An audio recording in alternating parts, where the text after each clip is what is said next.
everyone, and welcome back to the Demystified Herbalist podcast. If you are new here, you are most certainly welcome. And if you are a returning listener, like always, thank you so much for your continued support. Tonight, we're going to dive into a topic that's really close to my heart, and that's understanding how pathways in the body reveal patterns that you just cannot see by looking at the symptoms alone. Now, if you're a community herbalist, a student, or just curious about the deeper ways the body communicates, then tonight's episode is definitely for you. I'm going beyond surface level symptoms and learning to see the interconnected patterns that truly tell the story of someone's health. The reason why this is so important for me to talk about is because a lot of herbalists want to know, how do we get the targeted formulations? How do we go past just looking at the symptoms and really diving in deep to understand the patterns? We hear a lot of this verbiage and a lot of this language about patterns and things like that, but sometimes it seems not always, easy to understand. So it's my goal to take these type of scientific terms and put it in ways that we as herbalists can understand so that we can create more targeted formulations. All right. So let's look at first symptoms versus patterns. And we're going to start with symptoms. As herbalists, we're trained to notice things like fatigue, headaches, digestive upset, or skin issues. Symptoms are useful, okay? But they're really just the body's alert. They're like warning lights on a car dashboard, I'd like to say, because they'll tell you that something is happening, but not necessarily why. And here's the key. Symptoms are isolated pieces of information. They don't always reveal the larger story, and that's where the pathways come in. Pathways are the networks that are inside of the body: biochemical, neurological, immune, and hormonal.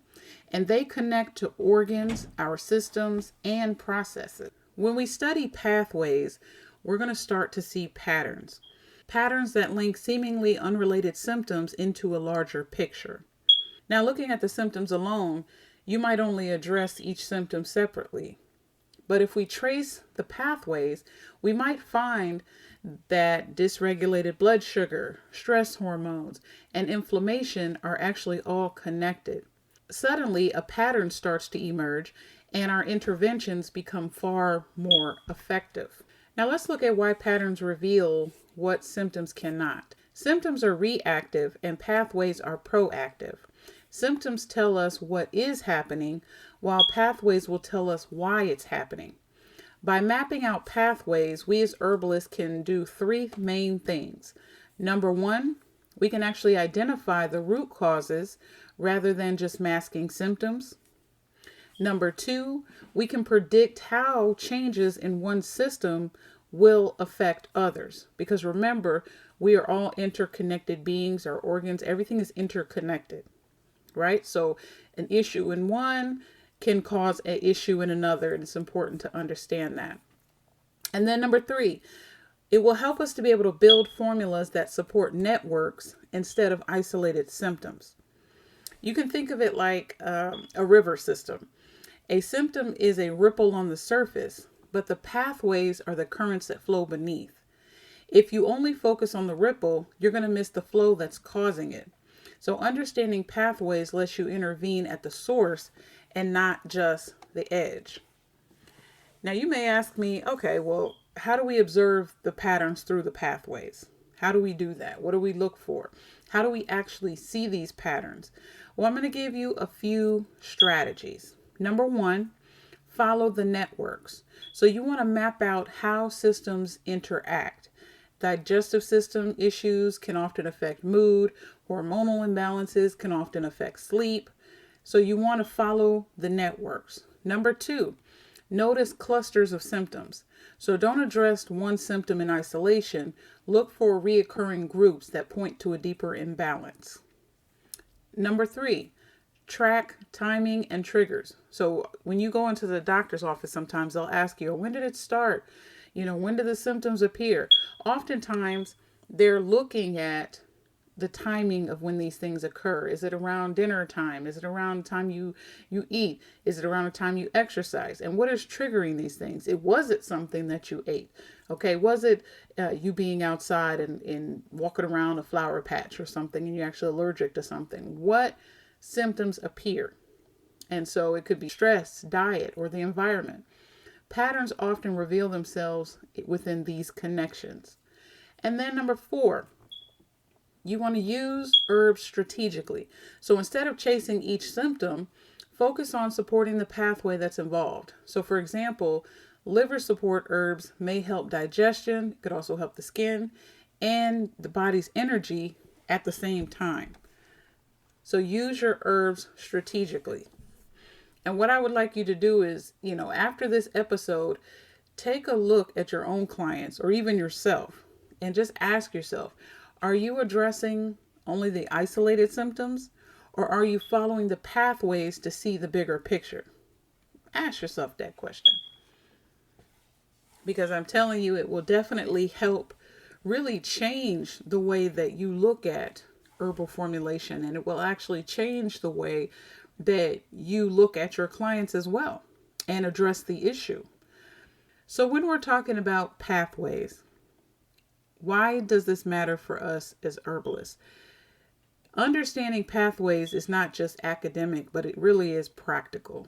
And it may sound really heavily science-based, but it is actually practical. When we look at patterns, we can make more informed decisions.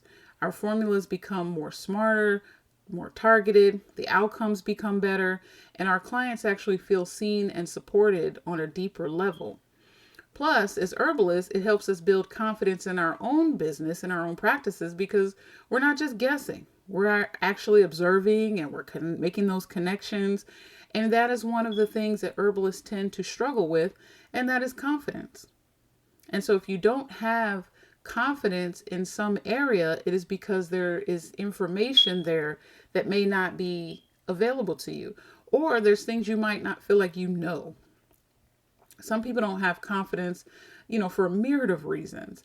But I know when I talk to several herbalists or I read your comments and things like that, at the end of the day, you want to make sure that you're not just guessing. You really do feel the weight of making the right decision. You truly do care about people and about their well-being and their health, and you feel the weight of that. And so for some of you, it may prevent you from moving forward because you feel the weight of the call. But what I will say to you, as I'm pausing real quick in this segment, because I feel like I need to say that, you have to move anyway. The weight and the load, even in herbal medicine, does not get lighter because you're not confident.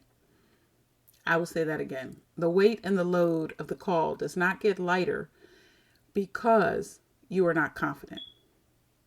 So if you find in herbal medicine that you are not confident and you feel like, this gripping fear that comes over you when you have a client that's sitting in front of you and they're blabbing off no less than 20 different, diseases or symptoms, know right then in that moment, okay? Know right then in that moment that it's going to be all right, that you can handle it. But there's a decision framework that has to be implemented so that you can understand, where do I go from here when somebody comes and dumps that much information on me? You can do it. And because you care and because you want to make a difference, you actually want to be effective. You don't want somebody coming to you and you're like, listen, I don't know, we'll try this and we'll try that. You don't want to be that type of herbalist. And I know you don't. You want to be the herbalist that has the answers. And so part of that is really zeroing in on the root. And when you understand how to do that, and when you understand how to read the patterns, that is where confidence comes from, because now you have a point of reference. Now you can say, okay, I get it. You're sitting here and a lot of people talk really fast. And they have a lot of things, and in your mind, you're like, where in the world do I go first? Where do I start first? This person has this and that, and this issue and has that, and nobody has any answers, and nobody's ever been able to help them before. And it's like, okay, you're like in your head, no pressure, pressure, but no pressure. But Understanding the pathways, I promise you, is going to help build your confidence as an herbalist because you are not guessing. And along the way, if you understand the pathways and then you understand how to build a formula confidently to address those pathways, now if there's a time in your formulation or in the process or your protocol where you're going to have to pivot, you'll be able to look at the situation based on those pathways and say, you know what, I probably, based on all of these symptoms, should have more so focused on this because I decided to focus on this particular pathway. That might not have been the main driver of the issue. And so you can sit back and kind of have these conversations in your head and really pivot responsibly and safely, because it's all about safety as well. We want to make sure that we are being safe with what we're doing, but also being able to explain it to our clients as well. If we have to make a pivot in their protocol or in the recommendations that you're making with your herbal formulations. So understanding pathways are very important. Now let me give you another example. Let's look at ginger, because we all love ginger, grew up with a lot of ginger. Ginger is a friend to a lot of people, but let's make this a more of a tangible example about pathways. Now, like I said, everybody knows ginger and they use it typically for nausea or digestion. But it is more than just a simple tea when you think about ginger. When you simmer ginger in a decoction, okay, and a decoction, for those that don't know, is where you are simmering the herb down. You are boiling it all the way down, okay, till it's really almost like a syrup like consistency left, but you're just boiling it down to try to break down a lot of that heavy plant tissue, right? But ginger, it works on the communication lines between your gut and your nervous system. And what it does, it helps calm the nerve signals that actually trigger nausea and encourages the stomach muscles to contract and move food along like it's supposed to, because sometimes food can get stagnant. So if someone's nausea is caused, so the key insight to understand here is that if someone's nausea is caused by slow digestion, meaning that food is sitting in the stomach too long, then ginger is actually a great fit. But if nausea comes from motion sickness, or they have migraines, or any type of inner ear imbalances, then ginger could take the edge off, but it won't address the deep driver. And the driver is anything that is moving. It's causing things to move forward. So in science and in herbal medicine is, what is that force that is pushing things forward? And it's the reason why. What is that main domino that is being knocked down that is causing the other dominoes to fall, if that makes sense? So I'm going to give you a rhetorical question. Have you ever given somebody ginger tea and it helped them a little bit, but not necessarily completely? That is a perfect example of why seeing pathways matters, because they could have the same symptom as other people who may be grabbing for ginger, but they could have a different underlying pattern. So pathways are about looking at the bigger picture. Another example could be a client that could come to you and let's say they have brain fog, joint stiffness, PMS, anxiety, sensitive digestion, and in the afternoons they are just slammed. The fatigue is really hitting them. Now on the surface, when somebody sits down in your chair or is talking to you, you're kind of like, okay. And so you're tempted to look at it as 6 separate issues. But if we ask what common pathways could be influencing all of this, we might notice that they have slow burning inflammation, or they could have long-term stress burdens, or they could have cells in their body that are really under a lot of oxidative stress, or they could have an overreactive immune system, or blood sugar swings. Suddenly, when you start looking at it from this perspective, all the dots start to connect, and you understand that the symptoms are not random, but they are expressions of one or more dysregulated pathway. So let me give you another client. I'm trying to give you multiple clients here to kind of paint a picture for you. We'll call this client Julie. Julie had chronic digestive discomfort. She had headaches and irritability. In her case, looking at the pathway rather than the symptoms actually revealed that she had overlapping stress and inflammatory patterns. And once that picture became clear with her case, layering approaches became intentional instead of just guessing. So with her, the root issues, as they say, are overlapping stress. She had a lot of stress going on in her life, and of course, stress on the body leads to inflammatory patterns and signals because the body thinks something is wrong, right? And so once you get that picture in your mind, now you know this is the root cause. Even though she's saying, her stomach is upset and she has really bad headaches and she finds herself being irritable all the time. Now you're like, okay, I'm pulling these pieces in together and putting them together to see the overall puzzle. And that is the power of pathway thinking. It allows you to see what symptoms alone cannot. So let's look at why this matters in formulation. We talked about why it matters to herbalists, but let's talk about why this matters once you're ready. You've already figured out the roots, you understand the patterns and these things, you understand the pathways. Why does this information matter in formulation? Formulating based only on symptoms is like putting a Band-Aid on smoke. Formulating based on pathways is actually addressing the fire. So think of symptoms as smoke, think of pathways as the fire. You always want to address the fire and not the smoke, right? You address the fire, the smoke will go away.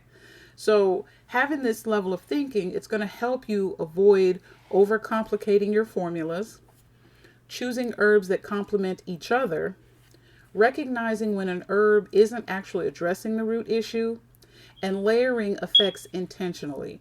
And I will say this, I'm a really big proponent on 3, probably max 4 herbal formulation blends. And the reason why, and if you want to go higher, you can if you really truly understand what you're doing. For herbalists that are kind of just starting out, especially newer clients that you may have as well, it's always good to start with a lower number of herbs in your formula so that you can pinpoint if there's an issue later on down the road and you have to tweak something. It's better to go back and look at your formula and say, okay, well, I have these 3 herbs and I know what their actions are. And it seems like, with this one, because I may have that as the main herb, the chief herb, it is sedating this woman to sleep. She can't even function. So I need to tone it down a little bit, right? I need to tone it down so she's not trying to fall asleep at work. So choosing just a couple of herbs really gives you less options to choose from when there's an issue. Okay. And it's like, okay, it's either one of these 3 things, one of these 3 herbs, and what do I need to tweak? It's easier to do it that way than when you have a 20 herb blend or a 25 herb blend and you're like, it could be this one, it could be that one, but if I take this one away. So to prevent all of that and to prevent all of that confusion, just try to stick to 3, max 4 herbs if you really truly understand formulation. Just make it easier on yourself. And it also makes it easier for the client as well, even if you're having them go get the herbs.